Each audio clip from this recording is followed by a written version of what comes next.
यहाँ पे उपस्थित सभी नर नारायण के चरण कमल में कोटि कोटि नमन। आपके अंदर जो परमात्मा विद्यमान है वो मेरा प्रणाम स्वीकार करे। सो इन दिस संडे मॉर्निंग हम प्राणायाम का जो हमारा लास्ट क्लास में 3 टेक्निक बाकी था उसको कंप्लीट आज करेंगे, लेकिन आज का संडे हम हमारा गुरुदेव का एक विचार, हम जब स्पिरिचुअल लाइन में आए हुए थे, उनका कुछ वाक्य जो कि हमें पथ प्रदर्शक हो सकता है, हमें वो वाक्य मार्गदर्शन करने में सहयोग सिद्ध होता है। सो उनका एक वचन आज हम आप लोगों के साथ शेयर करेंगे। गुरुदेव बोला करते थे कि आप अगर नित्य और अनित्य इस दोनों को समझ जाते हैं और इस दो वचन को आप अगर, जैसे कि हमारा श्रवण, मनन एंड निदिध्यासन, ये प्रोसेस है हमारा वैदिक परंपरा सनातन धर्म का लर्निंग सिस्टम। फर्स्ट हम गुरु का वचन सुनते हैं, उसके बाद उसी वचन को चिंतन करते हैं, मनन और निदिध्यासन, उस वचन को जीना है अपना जीवन में। और इसी छोटा सा वचन था कि आप अगर नित्य और अनित्य इन दोनों के बीच में जो फर्क है उसको समझ में आ जाता है, और अगर आप उस समझने के बाद उसको अपना जीवन में अमल कर लेते हैं तो आपका जीवन में क्रांति घटित होता है। सर्वप्रथम आपको जानना पड़ेगा, सत्य वो है जो कि परमानेंट है, वो कभी चेंज होता नहीं, वही सत्य है। आप इस जगत को जो देख रहे हैं जो कि मायावत है, हमें लगता है कि ये कांस्टेंट है, but every single moment it is changing. And जैसे कि बुद्ध बोलते थे, लॉ ऑफ इम्परमानेंस। ये सारे जो भी आप जगत को देख रहे हैं, whatever you are perceiving through your 5 senses, हमारा इंद्रियों के द्वारा हम जो भी परसीव करते हैं जिस जो इस जगत को, वो सत्य नहीं है। सत्य नहीं है इसलिए कि सत्य का डेफिनेशन है जो कि चेंज नहीं है, जो कि कांस्टेंट है। तो हमारा शरीर में जब हम बचपन से बुढ़ापा के तरफ जाते हैं, सो हम 5 इयर्स ओल्ड में जो हमारा अंदर एक एसेंस है जो था, वो 10 साल के बाद वही रहेगा, 50 साल के बाद वो एसेंस कांस्टेंट रहता है, और मरने के टाइम पे भी वो कांस्टेंट रहता है। बट दैट इज अनसीन, लेकिन हम उसको महसूस कर पाते हैं बिकॉज शरीर का सारे क्रिया बिना उस आत्मा का बप जो हमारा प्राणिक एनर्जी आता है, प्राण शक्ति, जो कि शरीर को संचालन करता है, जो कि प्राण वायु के माध्यम से आता है, आपका निश्वास प्रश्वास के माध्यम से आता है। Through inhalation exactly you are pouring that pranic energy into your body. And but वो प्राणिक एनर्जी को हम देख नहीं पाते हैं। इसी तरह हमारा जो सोल है, जो कि सदा सर्वदा आपके साथ है, लेकिन जो कि संचालन करता है आपका सारे चीजों को, लेकिन हम उसको देख नहीं पाते हैं, बट दैट इज कांस्टेंट। सो इसलिए जब हम कोई भी वस्तु को देखते हैं, हम सिर्फ बाह्य दृष्टि से देखते हैं, बाह्य आवरण को देखते हैं। अगर जैसे कि हम कोई भगवान को पूजन करते हैं, तो हम उस साकार जो प्रतिमा है उसको पूजन करते हैं। बट हमारा ऋषि परंपरा ये बताता है कि उस साकार के माध्यम से आप परमात्मा तत्व, जो मीन्स जो विशालतम है, जो निराकार है, उसको अनुभूति में लाना। निराकार आप सडनली उसको अनुभूति में लाना थोड़ा सा डिफिकल्ट होता है, इसलिए साकार के माध्यम से आपको निराकार को जाना है। बट इसी तरह जैसे कि हम भगवान को बोले, इसी तरह हर व्यक्ति में उस भगवत तत्व उपलब्धि है।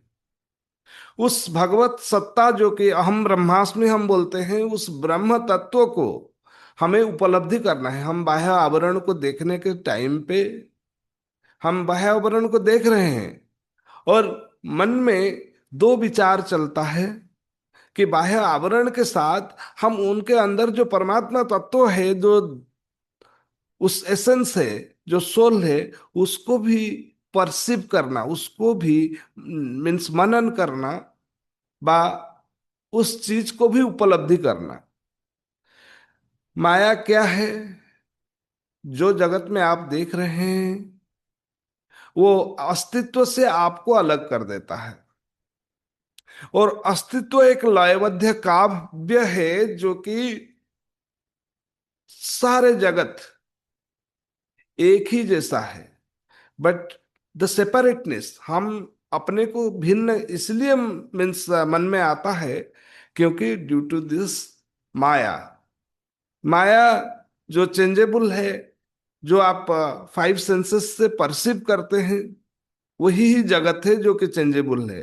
और चेंजेबल के अंदर जो कंस्टेंट तत्व है, उस दोनों को आप अगर देख पाते हैं तो आपका जीवन में सार्थकता आता है। तो आप हर समय पे, सर्वप्रथम it starts with you. First of all you have to find that god within you, and god is coming through the inhalation, जो प्राण शक्ति। इसके लिए भगवान हर समय पे आपका प्राण कुछ मीन्स संचार कर रहे हैं। आपका ब्रीदिंग टाइम हर समय पे चलता है, जैसे कि हम बोलते हैं हकारण बहिर्याति सकारण विसत पुनः, हंस हंस इति अमु मंत्रम जीवो जपति सर्वदा। सो ये जो आपका अजपा नाम यज्ञ चल रहा है आपके अंदर, ये यज्ञ में आप हर ब्रेथ को आप आहुति के रूप से दे रहे हैं, इसलिए उसको प्राण कर्म बोला जाता है। हम विभिन्न प्रकार का कर्म करते हैं, लेकिन प्राण कर्म भगवान का कर्म है। Because god is pulling your breath every time, and when you are learning kriya yoga for the first time, you are taking the god's work in your hand। आप पहली बार खुद प्राणायाम के माध्यम से प्राण संचार आप खुद कर रहे हैं। You are breathing yourself, इसलिए इसको प्राण कर्म बोला जाता है। Because for the first time आप भगवत कर्म को, भगवान जो कि हर समय पे दैट अनसीन फोर्स, अस्तित्व, और आप कोई भी लैंग्वेज उसको यूज कर लीजिए, भगवान बोलिए, अस्तित्व बोलिए, नेचर बोलिए, वो शक्ति जो कि आपको प्राण संचार कर रहा है, आपका ब्रेथ के माध्यम से प्राण शक्ति आपके शरीर में आता है। For the first time in kriya yoga और in pranayama, you are doing God's work, and that is the real. भगवान का लिए अगर कुछ कर्म करना है तो पुल योर ब्रेथ। इसलिए हमारा हर क्रिया योगी को बोला जाता है एटलीस्ट दिन में 10 बार, 10 times you have to breath yourself. Like आप सांस को रीढ़ का हड्डी के बेस ऑफ द स्पाइन से आप जहाँ पे मन को केंद्रित करते हैं, वहां पे ऑटोमेटिकली प्राणिक एनर्जी वह उस पॉइंट को चला जाता है। एंड प्राणिक एनर्जी को आप जब लिफ्ट करते हैं, you are lifting the sensation of the pranic energy within your body. So वो back side of the spine से आप लिफ्ट करते हैं, और एक्सलेशन फ्रंट साइड पे, फ्रंट चैनल पे करते हैं। You can feel it. आप जब सांस को नीचे से खींचते हैं, a subtle vibration will happen inside your spine, back side of the spine, that will lift up। और जब आप एक्सेल करते हैं, you can feel front channel में आपका एयर पैसेज जाता है, और the sensation is going down to the base of the spine. So basically when you are, हम जब सांस को लेते हैं, लास्ट क्लास में हम बोल ये मीन्स आपको बताए थे कि जब तक आप सिर्फ एयर सोच रहे हैं, तब तक आपका प्राणायाम में सिद्धि स्थापन नहीं होगा। आप इसको सोचिए कि प्राण vayu, prana shakti, the energy means you have to associate yourself with that energy, the pranic energy. So mind gross से सटल की तरफ जाना पड़ेगा, तब आपका प्राणायाम में बहुत व्यवहारिक अंतर आएगा। आप खुद महसूस कर सकते हैं, because the orientation of the mind will change. And वैसे ही आप जब जगत को देख रहे हैं, हर व्यक्ति और हर चीज में आप उस अस्तित्व को महसूस कीजिए जो कि अखंड है। आप भिन्न नहीं है, अस्तित्व से आप भिन्न नहीं है। और आप जैसे आपके अंदर जो परमात्मा विद्यमान है, बा जो शक्ति विद्यमान है, जो निराकार तत्व विद्यमान है, जो परम ब्रह्म विद्यमान है, वो सभी चीज में व्याप्त मीन्स समभाव से है। तो उस रियलाइजेशन कब आएगा? वही जब आप नित्य और अनित्य इन दोनों वर्ड का बोध आपको हो जाए। जनरली हमारा जीवन चला जाता है, लेकिन हम उस नित्य और अनित्य, क्या टेम्परेरी है और क्या परमानेंट है, ये समझ में आना डिफिकल्ट हो जाता है। बिकॉज हमें जो भी दिखाई पड़ता है, जो कि एवरीथिंग इज चेंजेबल, बट हम उसको कांस्टेंट ले रखे हैं। जैसे कि हम every second we are growing, but हमारा मन में ये विचार है कि हम कांस्टेंट है। हर व्यक्ति मर रहा है, बट हमारा मन में ये बोध रहता है कि हम कभी मरेंगे नहीं। सो ये भगवान बोलते हैं कि सबसे बड़ी विडंबना, बस सबसे बड़ा आश्चर्य वही है कि हम जानते हैं कि हम पैदा हुए हैं।